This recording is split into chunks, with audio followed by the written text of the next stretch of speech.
Et on peut continuer avec Emmanuelle Morlock, qui est directrice adjointe de Publicima Plus. Elle est ingénieure de recherche en humanité numérique au CNRS et correspondante de l'IST SHS du Centre Histoire et Sources des mondes antiques, l'ISOMA. Elle va nous parler sur les stratégies de dissémination des données et de code source, la démarche proposée par le plan de gestion des données de Publicima Plus. J'ai l'honneur de donner la dernière présentation après toutes ces communications scientifiques excitantes. Je vais terminer avec quelque chose de beaucoup plus prosaïque et d'un peu particulier, puisqu'il s'agit du premier livrable de l'équiplex, le plan de gestion de données, qui a été envoyé à l'ANR mardi dernier, soit comme convenu 6 mois après le démarrage du projet. Donc, l'idée de cette intervention, en la plaçant sous le signe de la définition de stratégie de dissémination, c'était de rendre ce discours sur la gestion des données la plus attractive possible, hein, afin de vous montrer comment il est possible de s'appuyer sur cet outil de planification pour satisfaire aux exigences des financeurs concernant la mise à disposition des données qui est de plus en plus obligatoire, sans devoir sacrifier trop de temps à ces opérations. Pour cela,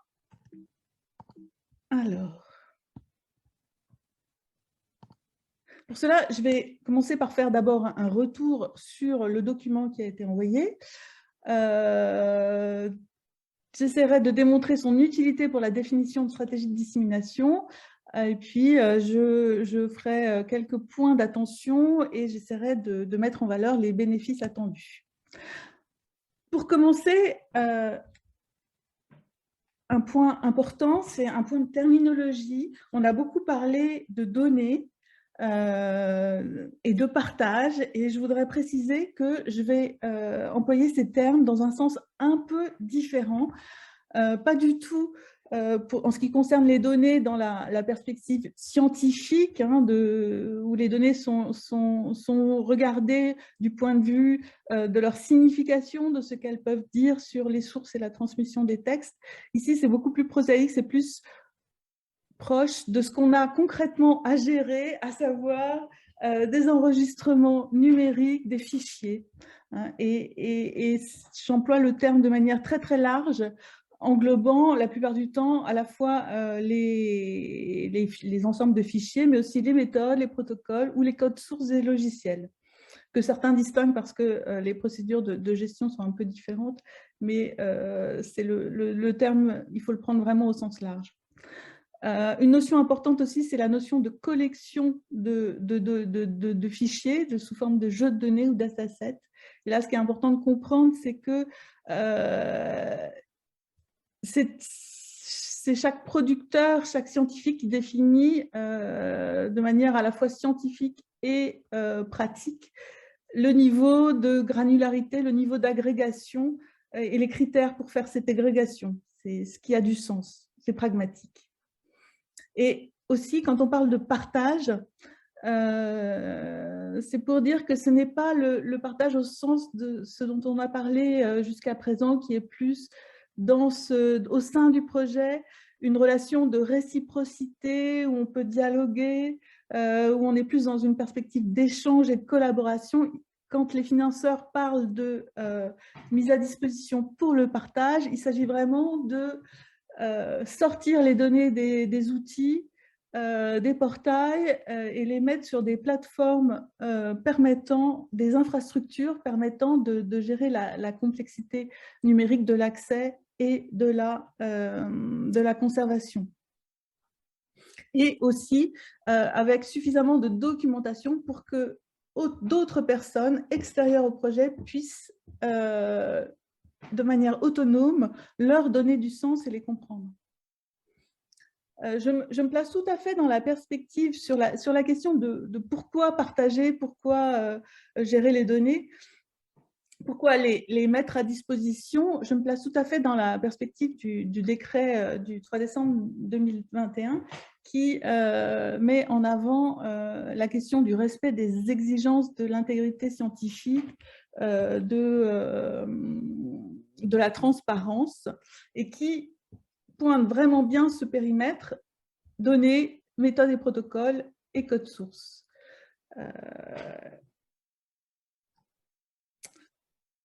Et ce décret cite bien les plans de gestion de données comme le moyen clé pour anticiper toutes les opérations qui sont à faire, parce qu'on n'ouvre pas les données de la recherche comme on ouvrait un robinet d'eau. Il y a tout un ensemble d'analyses, même ne serait-ce que du statut juridique, qui n'est pas évident. Et on ne rend pas ces données réutilisables au sens de compréhensibles, maîtrisables intellectuellement, juste en un clic, sans explicitation. Et ça représente un temps certain qu'il faut pouvoir organiser, anticiper. Alors, je disais que ce livrable était un livrable obligatoire à rendre à 6 mois. Comment on s'est pris pour le rédiger avec l'équipe? Tout d'abord, on vous a envoyé des tableaux simplifiés pour faire une enquête. Et là, on a reçu à peu près 43 informations sur des jeux de données, et j'en ai identifié à peu près 125, ce qui fait un taux de réponse de 37%, ce qui n'est pas forcément trop mal. Voilà. Ensuite, étant donné l'ampleur et l'ambition du projet, on a défini des périmètres de responsabilité. En distinguant ce qui concerne le travail de l'équipe portail, à savoir le portail, les référentiels, mais aussi tous les traitements d'intégration des données dans ce portail. On a un deuxième périmètre qui vous concerne là, c'est toutes les ressources, toutes les briques de l'infrastructure produites par les équipes partenaires. Et puis il y a aussi un périmètre à venir à travers les contributions dans le cadre des appels à projets. Une fois ces distinctions faites, on a conçu le document avec une partie générale de lignes directrices qui s'appliquent à tout le monde. Et puis, on a joué le jeu du plan de gestion de données très détaillé selon le modèle de l'ANR, juste pour le périmètre P1, c'est-à-dire du violet à l'orange, sur le dessin. Mais toute l'information envoyée à travers l'enquête a été synthétisée dans des tableaux qui donnent une vue d'ensemble et qui permettent de résumer l'essentiel de ce qui sera produit dans le cadre du projet. Et la synthèse de l'enquête a été produite en annexe. Le document a été mis en relecture du 15 au 25 avril, et puis il a été envoyé le 26.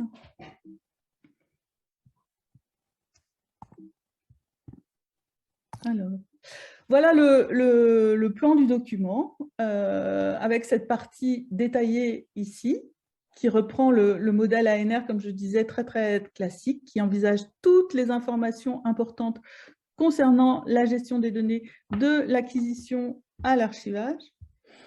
Et puis ici, une partie plus générale qui s'applique à tous, et au milieu, une vue d'ensemble. C'est-à-dire ces tableaux, ça se présente comme ça, et vraiment ça donne une vision, le but est d'avoir une vision synthétique à partir de quelques informations clés comme la nature des données, les formats, la volumétrie, et 3 éléments essentiels: quelle politique de partage et quelle politique de conservation. Pour justement pouvoir ensuite, on le verra, avoir une vue d'ensemble, faire des priorisations. Donc, on a 5 catégories. La partie infrastructure portail, ici les outils de traitement pour intégrer les données, les ressources, c'est là où on entre dans le périmètre 2 et 3, les ressources qui seront référencées par le portail ou intégrées au référentiel d'identité.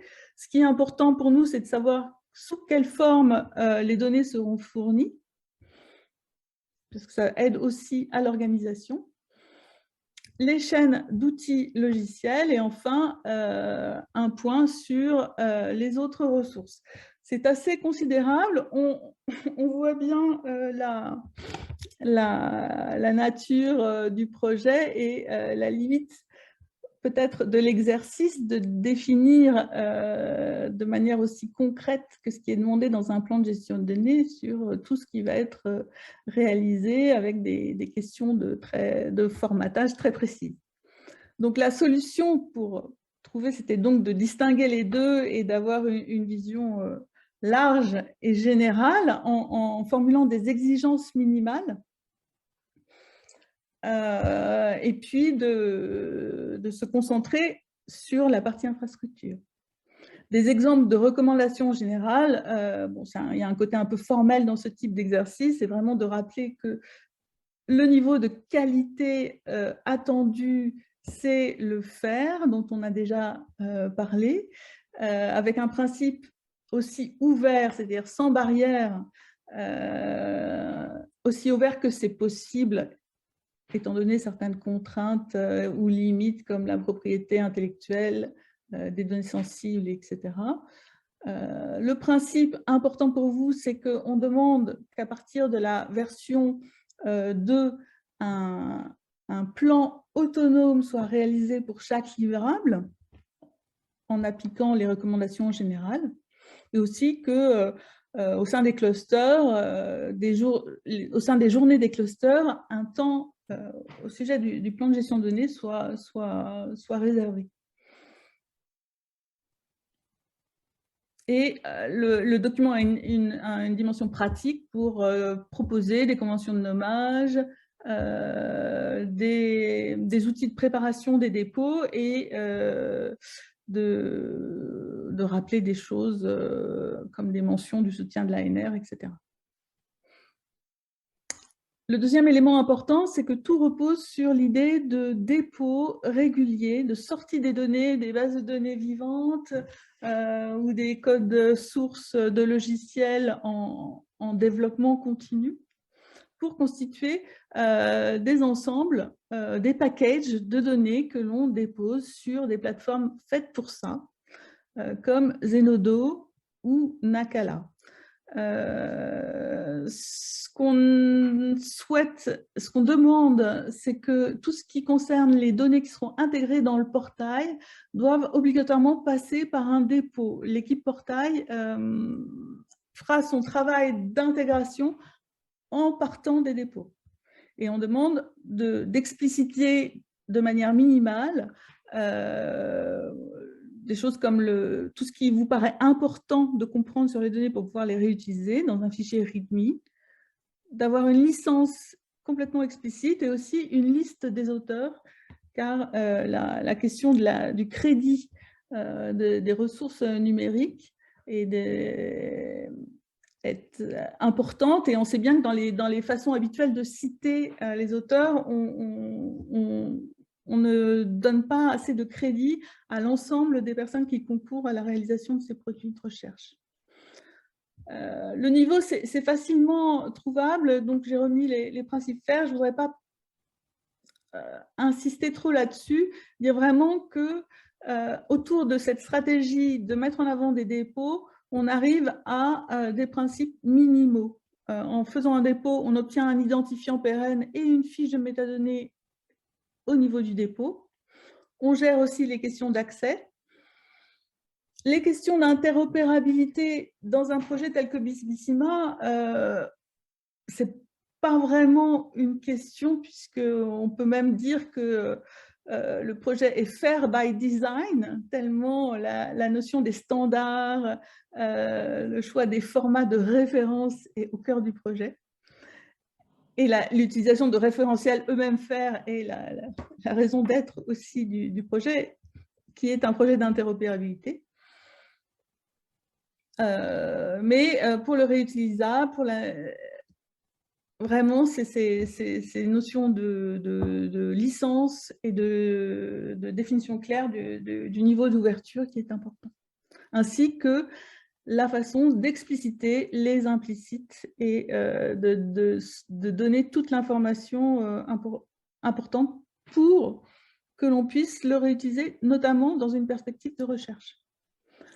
Donc, voilà un exemple de dépôt sur Zenodo qui offre une sorte de page, de landing page, de page d'accueil de l'ensemble des fichiers constitués.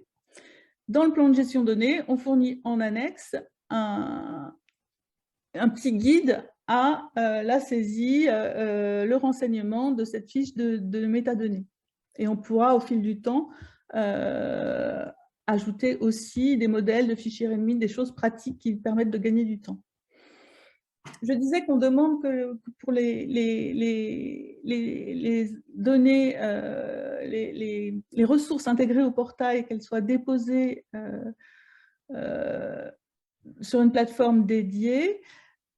Les traitements aussi faits à partir de ces dépôts, puisque, comme vous le savez, les données sont enrichies, alignées, converties au format pivot, pourront aussi, si les producteurs l'autorisent, faire aussi l'objet d'un dépôt. Et là, on voit aussi vraiment dans la logique d'intégrité scientifique, à partir du moment où on transforme, on enrichit, il est important de pouvoir aussi rendre accessibles toutes ces étapes et permettre de tracer les choses. La partie infrastructure est constituée essentiellement de code source, c'est évident. Et là, on a défini pour le périmètre 1 une sorte de réponse graduée, de stratégie de partage et d'archivage à 3 niveaux, avec un degré d'effort qui augmente selon ce qui paraît le plus important. Là, on s'appuie sur les outils de gestion de code source que vous utilisez déjà largement, comme le montrent les tableaux qu'on a reçus, GitLab ou GitHub. Et puis, il y a un nouvel outil qui n'était jamais mentionné, mais qui s'appelle Software Heritage, qui est une initiative de plateforme d'archivage vraiment dédiée au code source. Porté par l'INRIA et avec le soutien de l'UNESCO, c'est une initiative internationale. Et donc, on a un peu 3 niveaux. C'est un outil qui moissonne les codes sources sur ces entrepôts de gestion de code GitLab, GitHub, mais on peut leur signaler, et il y a une sorte d'archivage instantané. Mais aussi, il y a une possibilité d'utiliser le système de versionnage de GitHub pour créer des dépôts quasi automatiques sur Zenodo, ce qui apporte là des métadonnées et un DOI citable. Et on peut avoir une stratégie ou une démarche encore plus, avec un peu plus d'effort, en utilisant, en faisant un dépôt, en faisant le package de données, en le déposant dans HAL avec des informations et en remplissant les métadonnées dans HAL, et on obtient aussi un identifiant citable, et le dépôt est modéré, ce qui donne une sorte de validation un peu supplémentaire. Dans cette organisation, on propose de donner un rôle au cluster. On propose que chaque cluster crée une communauté Zenodo, c'est une sorte d'espace où tous les dépôts se trouvent rassemblés, animés par un référent donné. Et puis, on a pris contact avec Humanum pour que des espaces ShareDoc soient mis à disposition pour la préparation de ces ensembles, et aussi avec l'idée qu'il peut y avoir des réflexions collectives, de l'entraide, des tests, dans cette phase de préparation, parce que l'enjeu, c'est bien non seulement de voir que les codes fonctionnent, mais tout simplement de voir que la documentation indispensable est claire, que quelqu'un qui n'a pas participé à la création peut le comprendre. Donc, ça peut être particulièrement intéressant de travailler à plusieurs. Il pourrait même y avoir, puisque ces outils ont tous des API, quand il y a des fichiers en masse, de développer des scripts qui permettent de faire des versements automatisés ou semi-automatisés. Les prochaines étapes, c'est vous allez recevoir bien sûr la dernière version du plan, un mail d'invitation à s'inscrire sur une liste de diffusion pour créer une sorte de groupe de travail transversal réunissant toutes les personnes du projet intéressées par ces questions, la mise en place des espaces ShareDoc du Manum, la création des communautés Zenodo, avec une communauté un peu générique dans laquelle je compte publier le plan de gestion de données aussi. Mais les prochaines étapes importantes pour les équipes, c'est la mise en place des PGD qui seront, pour chaque livrable, qui seront annexés à la version 2 du plan, puisque l'ANR nous demande de fournir une version actualisée tous les 2 ans. Là, on y reviendra, je communiquerai avec vous sur ce sujet, mais il y a 2 types de modèles de plans, un sur Opidor, l'autre sur un outil d'OpenAir, qui permettent de générer des plans normalisés et qu'on peut exploiter aussi numériquement, ce qui peut être important pour faire remonter l'information au niveau des tableaux de synthèse dont je vous parlais à l'instant. Donc, l'idée de ce plan, c'est de fournir un cadre minimal, mais structurant, centré sur la fourniture régulière de dépôts. L'autonomie des équipes reste entière pour définir ce qui est scientifique, c'est-à-dire le degré d'agrégation, le niveau de documentation requis, la temporalité du versionnage. Et vraiment, je plaide pour la mise en œuvre précoce de ces plans, de ces checklists, pour vérifier qu'on a bien tout, rien laissé dans l'ombre, de façon à placer les actions à réaliser au plus près du moment où elles prendront le moins de temps possible. Mais il y a peut-être besoin de définir des objectifs plus motivants que la simple mise à disposition obligatoire, et c'est là vient l'idée des stratégies de dissémination. J'emploie le terme dissémination par opposition à diffusion ou mise à disposition parce que il y a l'idée de la simple diffusion est trop passive. C'est une sorte de laisser-faire. On met dans l'espace de l'écosystème numérique de diffusion des savoirs, des ressources, sans vraiment savoir comment elles vont être reçues, vues, même si bien sûr l'idée c'est que le moissonnage par des métadonnées, des grands moteurs permet de repérer les ressources, c'est peut-être pas complètement satisfaisant et suffisant. La dissémination, c'est bien la prise en compte des besoins des publics cibles et des contextes de réutilisation. Et l'idée, c'est vraiment de définir une sorte de démarche en s'appuyant sur des objectifs de dissémination très précoces, pris très précocement, pour se donner des axes de motivation et être sûr d'arriver à avoir des données au niveau faire au bout du compte. Et ça, en s'appuyant sur l'inventaire qu'oblige à faire le plan de gestion de données, on obtient une vue d'ensemble synthétique qui permet ensuite de hiérarchiser les choses, de voir de dire on va partager, on va faire cet effort d'explicitation parce que c'est très important. Par exemple, en travaillant avec l'équipe, on a vu que les référentiels d'autorité étaient des données extrêmement importantes qui avaient une forte valeur de réutilisation et qu'il était peut-être intéressant de les mettre dans ce système de dépôt et d'explicitation.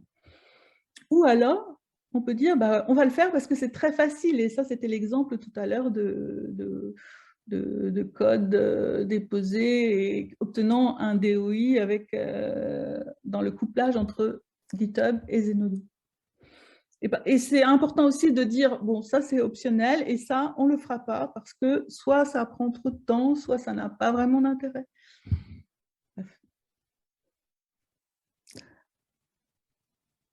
La notion de dissémination,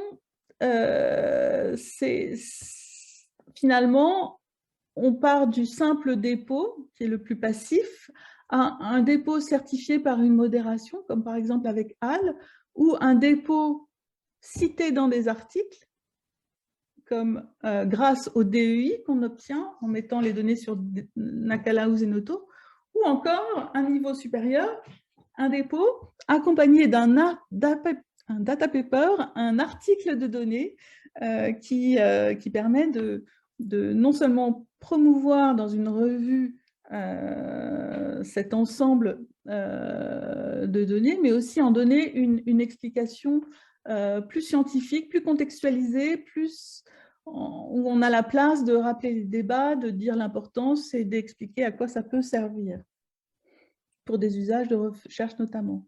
Et ensuite repasser en revue, une fois qu'on a pris ces décisions, repasser en revue le plan de gestion de données dans les détails les plus fins pour s'assurer que l'essentiel sera fait et doser l'effort. Voilà, il s'agit vraiment de doser l'effort pour, quitte à faire des renoncements, mais pour être sûr d'arriver au bout.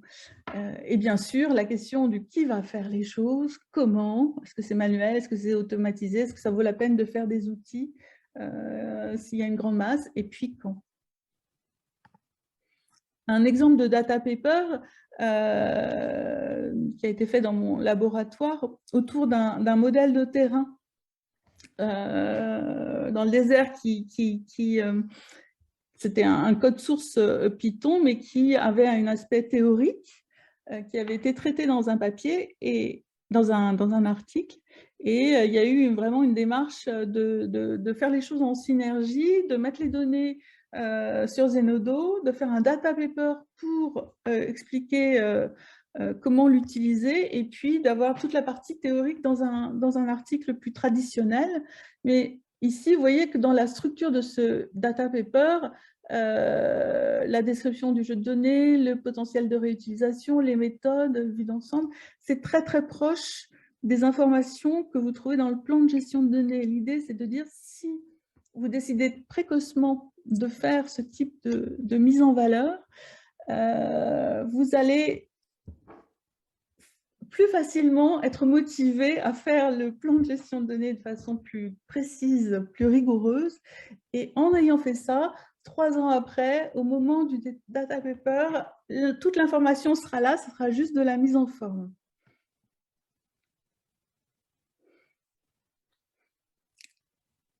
Quelques points d'attention issus de ce qu'on a pu remarquer à travers les tableaux de l'enquête.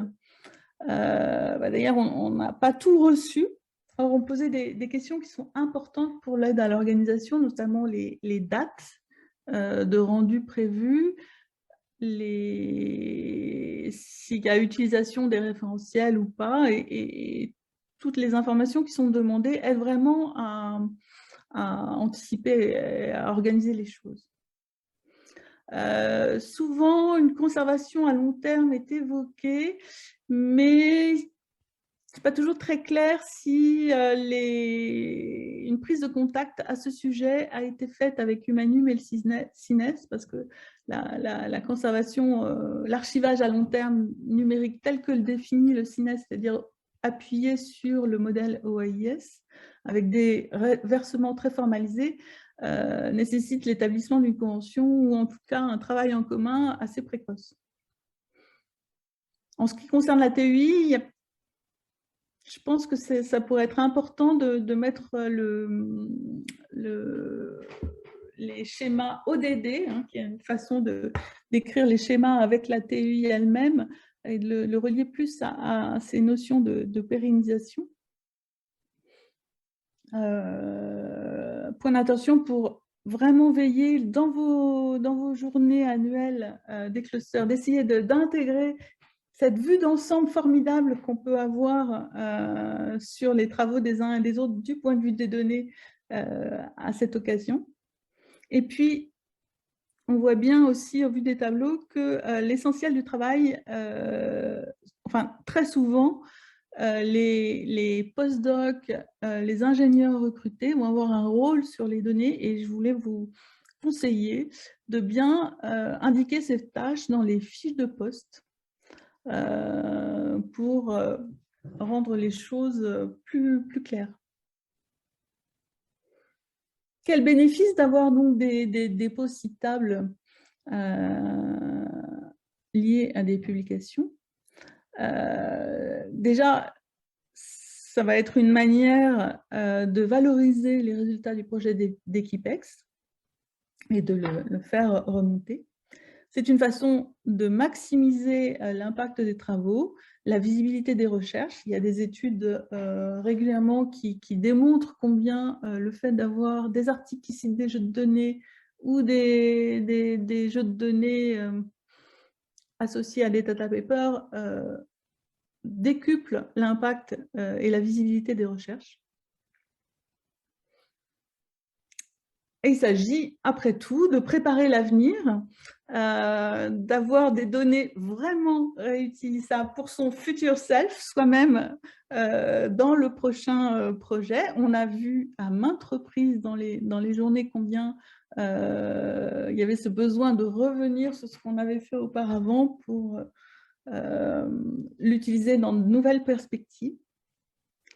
Ce sont de plus en plus des pratiques de sciences ouvertes. Les pratiques de sciences ouvertes sont de plus en plus valorisables dans le CV des chercheurs, voire dans les demandes de financement. Je regardais récemment une vidéo de formation des évaluateurs de Sciences Europe, de Horizon Europe, hein, le programme européen. Maintenant, la science ouverte n'est plus seulement dans la note d'impact, comme c'était le cas dans H2020, mais elle passe dans la note d'excellence. Et la formation consistait à indiquer comment vérifier concrètement qu'il y a dans le parcours des candidats des pratiques de sciences ouvertes avec des dépôts, avec des liens vers des OI. Donc, c'est quelque chose qui sera qui aura un bénéfice sur des prochains financements. Et je voulais aussi dire que pour toutes les personnes, les jeunes postdocs qui vont être recrutés, ça peut être aussi particulièrement bénéfique.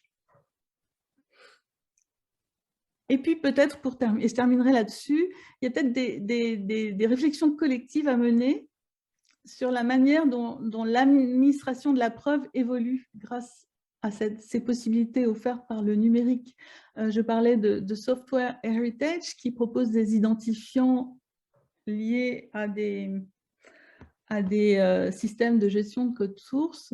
Et donc, ça veut dire que concrètement, on peut faire un lien sur un commit, sur un moment du travail particulier, par une personne donnée. On peut être extrêmement précis et forcément, cette capacité d'adresser directement les sources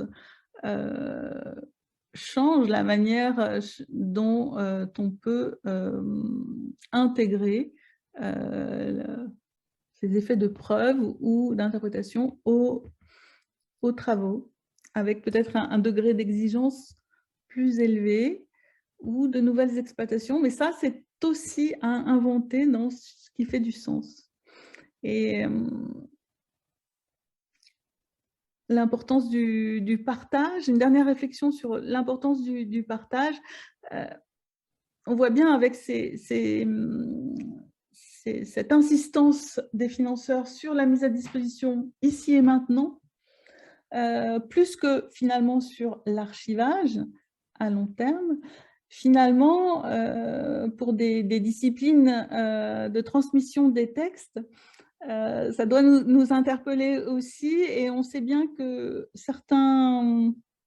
de nombreux textes ont été transmis et conservés, non pas parce qu'ils avaient la meilleure technique de parchemin, mais parce qu'ils avaient été beaucoup recopiés, et si bien que ils ont, même si le manuscrit d'origine a complètement disparu, il survit à travers les citations et les réutilisations. Voilà, je vous remercie pour votre attention et j'en ai terminé.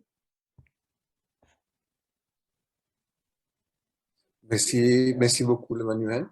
Et bon, félicitations aussi pour avoir soumis le plan de gestion des données qui me semble très articulé. Je voulais juste souligner aussi l'importance euh, de beaucoup de choses, mais surtout le workflow que vous avez prévu pour le dépôt des traitements des données.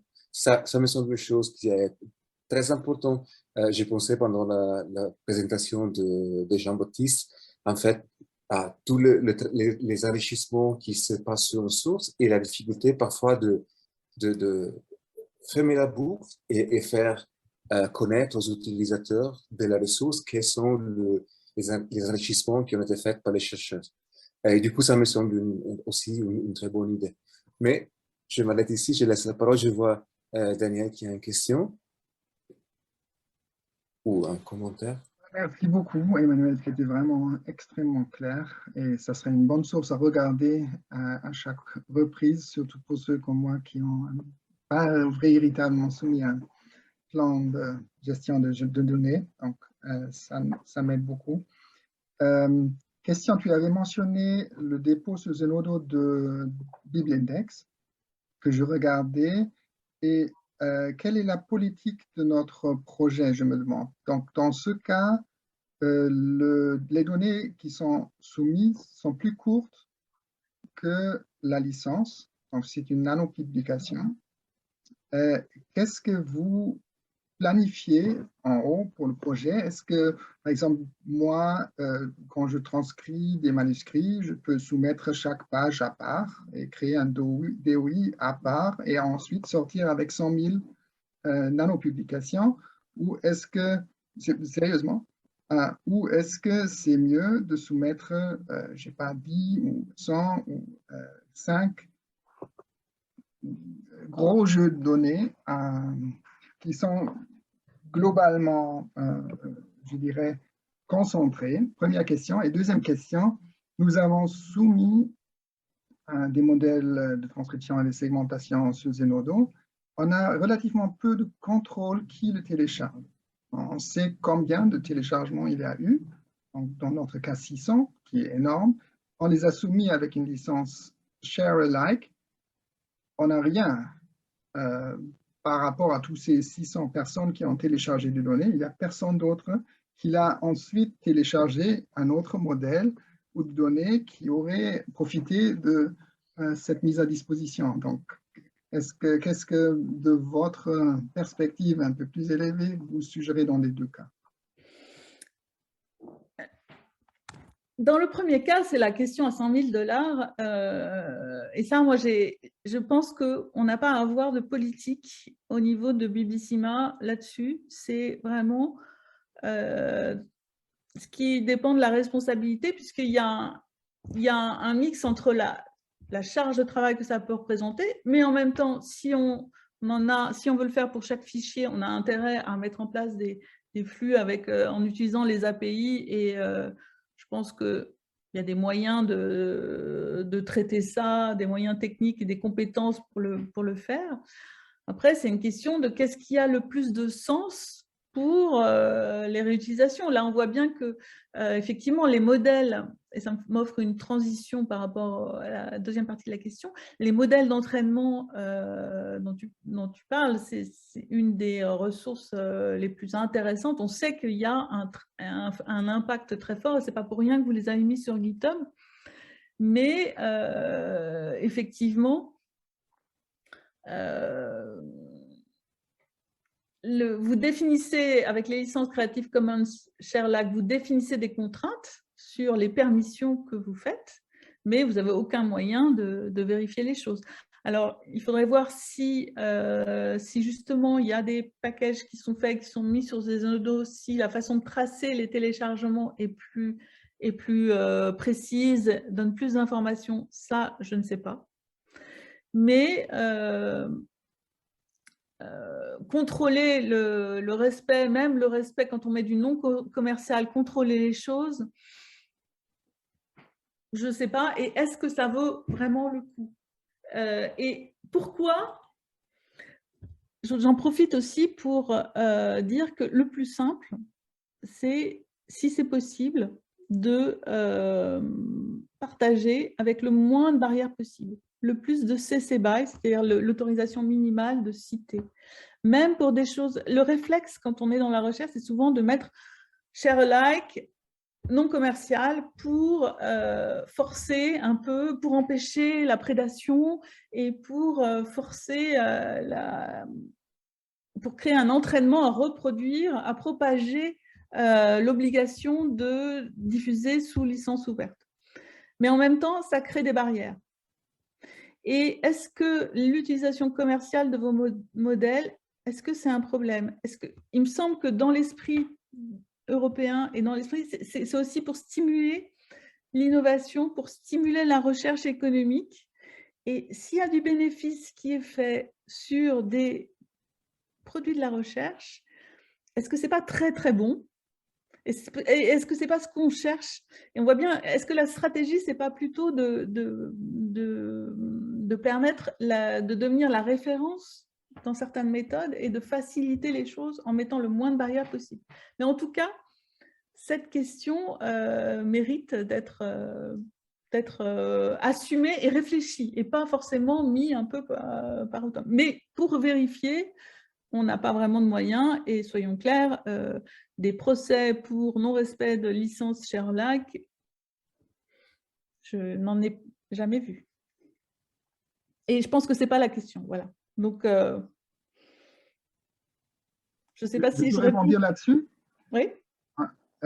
Nous sommes en compétition avec des entreprises commerciales qui ne mettent pas leur modèle à disposition et souvent mis leurs données. Donc, on se prive on peut dire, la possibilité qu'on soumet en compétition avec des entités commerciales d'avoir un financement.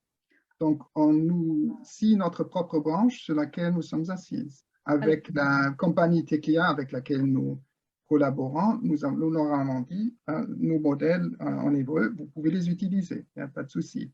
Mais une unité comme Transcribus, ou quelqu'un comme ça, qui utilise nos données ou qui utilise nos modèles, je ne crois pas, ou une autre compagnie qui ensuite répond au même appel, et c'est eux qui le reçoivent et pas nous, là, ça devient problématique, je dirais, et c'est pour ça que pour notre infrastructure qui est un peu plus UMS que UMR, ce n'est pas une question complètement anodine. Notre code est complètement ouvert, mais pour certaines choses, c'est un grand défi.